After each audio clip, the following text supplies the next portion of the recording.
everybody? It's Benny One, and I'm back at you with another movie review, and I'm going to be starting off my Spider-Man movie review series. And we're starting it all off with the first Sam Raimi, Tobey Maguire Spider-Man movie, everybody, that came out in 2002.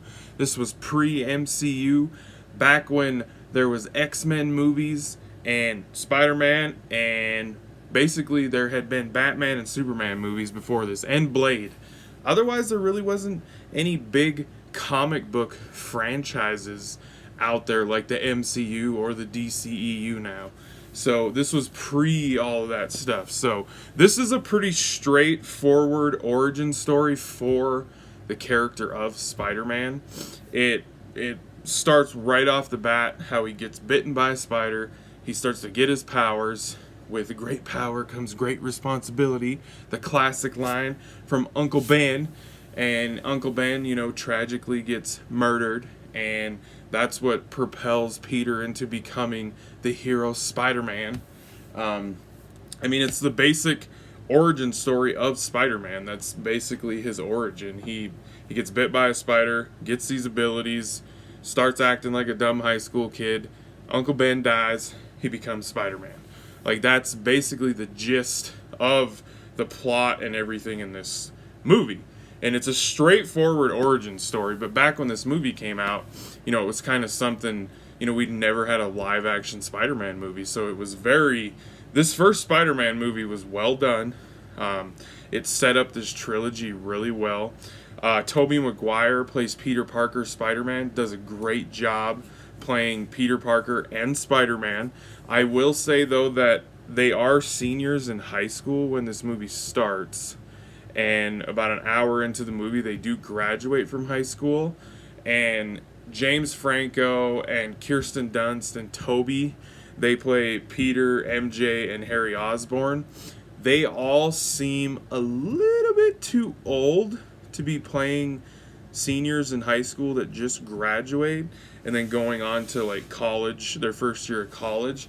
I will say they all seem a little bit too old for that, and that's my only big complaint, especially with Peter, with Tobey Maguire, is he seems like he's old, he's old enough in these movies that he's Spider-Man when he's already been Spider-Man for about 5-6 years.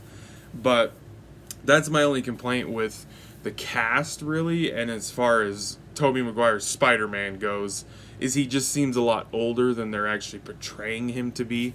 Whereas Andrew Garfield and Tom Holland, especially Tom Holland, I feel like Andrew Garfield fit that whole senior in high school, but Tom Holland most definitely feels like a kid in high school. When he first got cast to play Spider-Man, he fit that bill as far as, oh yeah, this is a kid in high school that got bit by a spider and has these abilities. So that's my only big complaint. Kirsten Dunst is great as Mary Jane. Her and Tobey Maguire have awesome on-screen chemistry together. James Franco plays Harry Osborn, and he's the best friend of Peter Parker. And Willem Dafoe, everybody, plays the Green Goblin, our villain in the movie. Great casting choice as the Green Goblin. Great. The dude could play a good Joker, too. If he ever would have got the chance to play the Joker, would have been awesome. Awesome. He does such a good job doing the whole split personality thing with the Green Goblin after he gets gassed with that experiment gas, and then he has... It's just cool. They have the cool glider. The suit, I will say, the Green Goblin costume is a little bit dated looking because the movie came out in 2002. I will say that. He wears this crazy looking helmet thing, but it looks pretty cool. For when it came out, I don't know. I remember enjoying the hell out of it because in 2002 I was a freshman in high school, so I don't know. I enjoyed this movie when it came out, but like I said, it's a straightforward origin story. There's nothing crazy or out, they're reaching out in left field, pulling some crazy stuff off. It's just a straightforward movie of telling the origin story of Spider-Man and him going up against his first big bad villain, the Green Goblin. And they really show Peter struggling to deal with, should he date Mary Jane? and should he tell her if he's Spider-Man, trying to keep his secret, and how his secret is going to affect the ones that he loves. Like, that's a lot, like, what the second half of the movie dives into with him is how him being Spider-Man can affect the ones that he cares and loves about, because of things that happen to MJ and Aunt May. Oh, speaking of Aunt May, her and Uncle Ben, great in this movie. No offense to the lady that plays Aunt May in the Tom Holland Spider-Man movies. That's not Aunt May. I'm sorry. That's not Aunt May. She's too young.